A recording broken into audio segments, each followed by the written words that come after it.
जय हिंद दोस्तों, एक बार फिर से स्वागत करता हूँ अपने यूट्यूब चैनल एग्रो स्टडीज में। फ्रेंड्स, आज की इस वीडियो में बात करेंगे बीएससी एग्रीकल्चर थर्ड सेमेस्टर के क्वेश्चन पेपर हमारे बात करेंगे प्रिंसिपल ऑफ प्लांट ब्रीडिंग के बारे में। ठीक है, ये जो हमारा क्वेश्चन पेपर है 2016 का है, लेकिन आप लोग चिंता करने की आवश्यकता नहीं है।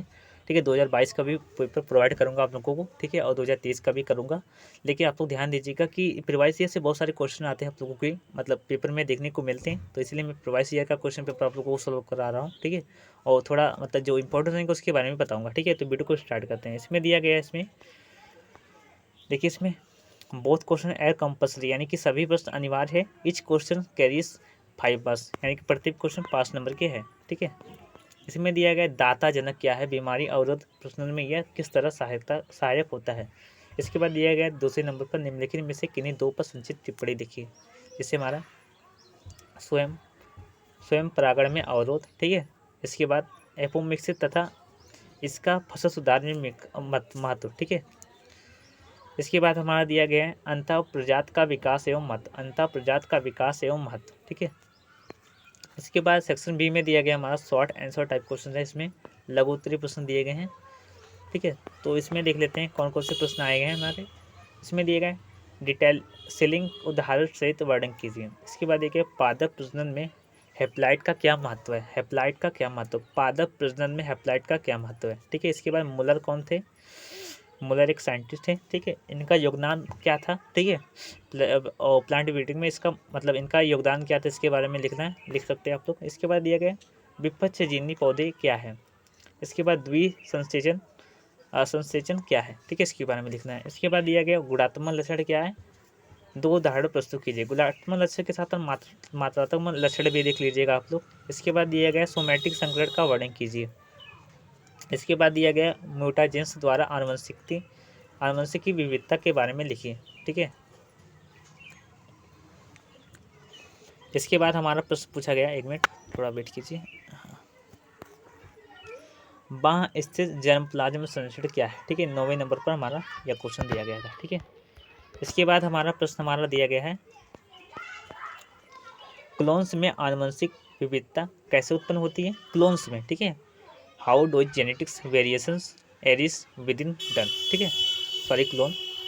इसके बाद नेक्स्ट दिया गया 11वें नंबर पर दो उदाहरण के साथ डायोसियस प्लांट का वर्णन कीजिए, यानी कि द्विबीजपत्री प्लांट का वर्णन करना आप लोगों को। मोनोसियस नहीं दिया गया है, डायोसियस दिया गया है। ठीक है, और मोनोसियस के बारे में भी अच्छे से पढ़ लीजिएगा। इसके बाद दिया गया write for names for of wit improved varieties. ठीक है, तो इसमें गेहूं के 4 उन्नत प्रजातियों के नाम लिखिए। तो आप लोग दे सकते हैं, जैसे हमारा PBW 340 यूपी 50-60। ठीक है, इसके बाद PBW 370। ठीक है, बहुत सारे आते हैं। इसके बाद दिया गया जीन बैंक से आप क्या समझते हैं, इसकी स्थापना कब हुई थी, ये सब लिख सकते हैं आप लोग बनाकर। ठीक है, जीन बैंक की स्थापना 2002 में हुई थी। ठीक है, तो ये सब आप लोग बनाकर लिख सकते हैं।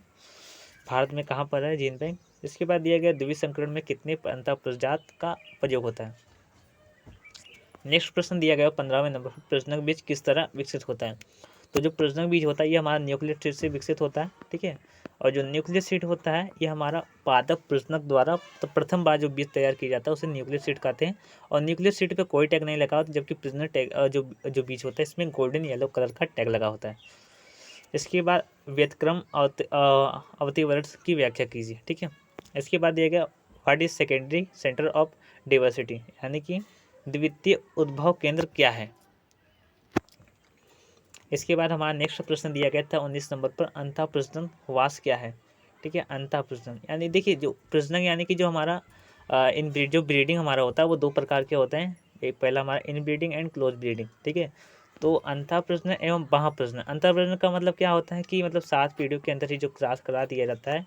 ठीक है, तो उसे हम क्या कहते हैं, हम अंतः प्रजनन कहते हैं, इन ब्रीडिंग। जबकि क्लोज ब्रीडिंग का मतलब भी आप लोग जानते ही होंगे। ठीक है, इसके बाद हमारा नेक्स्ट दिएगा 19 नंबर पर NBPGR, NBPGR। ठीक है, तो के कार्य का वर्णन करना है आप लोग। इसके बाद इसका मतलब फुल फॉर्म लिख लीजिएगा। ठीक है, क्या होता है और ये कहाँ पर स्थित है इसके बारे में भी लिख सकते हैं। ठीक है, इसके बाद नेक्स्ट हमारा प्रश्न दिया गया है, एक मिनट जरा वेट कीजिए।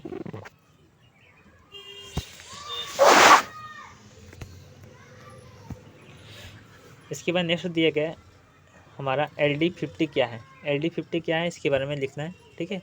इसके बाद सेक्शन सी में हमारा दिया गया है किसी एक प्रश्न का उत्तर दीजिए, प्रत्येक प्रश्न 10 अंकों का है, ठीक है, ध्यान दीजिएगा। तो इसमें से हमारा प्रश्न दिया गया है,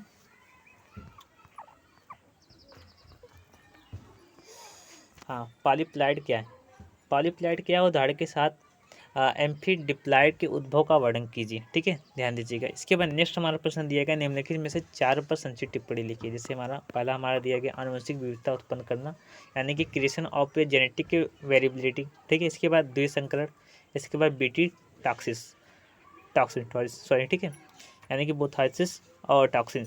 तो जो हमारा ये होता है, देखिए आप लोगों को बता दूं कि सॉल्व नहीं करा रहा हूँ, इससे सॉल्व कराना चाहते हो तो आप लोग कमेंट कीजिएगा, मैं इसे सॉल्व भी कराऊंगा अच्छे से, ठीक है। इसके बाद नेक्स्ट हमारा दिए गए अगुणित का महत्व चाहिए, यानी कि जो हमारा हैप्लॉइड होता है इसका महत्व बताना है।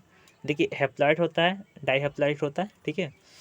तो इसके बारे में इसका महत्व बताना है, इसके बारे में लिख सकते हैं, अच्छे से लिख सकते हैं, मतलब इसे क्या किसे कहते हैं, ठीक है, हैप्लॉइड किसे कहते हैं, इसका महत्व क्या है, या कैसे होता है कैसे नहीं होता है, ठीक है। इसके बाद आनुवंशिक की नरबद्धता, जेनेटिक मेल स्टेरिलिटी, इसके बारे में लिखना था। इसके बाद दिया गया आणविक प्रजनन, ठीक है। इसके बाद हमारा तीसरे नंबर प्रश्न हमारा दिया गया था निम्नलिखित में किन्हीं 4 का अंतर लिखिए, जैसे हमारा क्लोन और शुद्ध वंश, ठीक है। इसके बाद फ्रेंड्स हमारा नेक्स्ट प्रश्न पूछा गया हमारा पुंज विधि एवं वंशावली विधि के बारे में लिखना है। इसके बाद हमारा ओलिगोजीन एवं बहुजीन उत्तराधिकार के बारे में लिखना है, ठीक है। इसके बाद हमारा दिया गया है गैमेटोफिटिक एवं स्पेरोफिटिक असंगजता के बारे में लिखना है। इसके बाद नेक्स्ट दिया गया 5वें नंबर पर हमारा संख्यात्मक एवं गुणात्मक लक्षण। देखिए आप लोगों को पहले बताया हो कि मात्रात्मक, संख्यात्मक तथा गुणात्मक लक्षण के बारे में पढ़ लीजिएगा, ठीक है। गुणात्मक लक्षण को रचनात्मक लक्षण कहते हैं, और जो हमारा मात्रात्मक लक्षण होता है उसे हम संख्यात्मक लक्षण कहते हैं, यानी कि जो हमारे गुणसूत्र होते हैं उनकी संख्या में वृद्धि हमारा संख्यात्मक लक्षण कहलाता है। और जो हमारा गुणात्मक लक्षण होता है इसमें जो गुणसूत्र की रचना में जो वृद्धि होती है उसे हम गुणात्मक लक्षण कहते हैं। इसके बाद दिया गया हमारा प्रकृति एवं कृत्रिम म्यूटेशंस।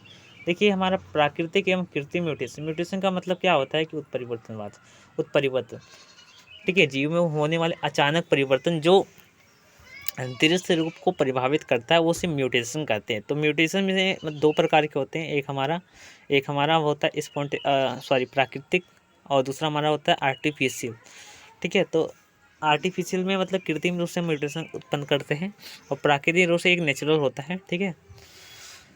तो फ्रेंड्स आज की इस वीडियो में इतना ही, नेक्स्ट वीडियो में मिलते हैं, तब तक के लिए धन्यवाद, जय हिंद जय भारत।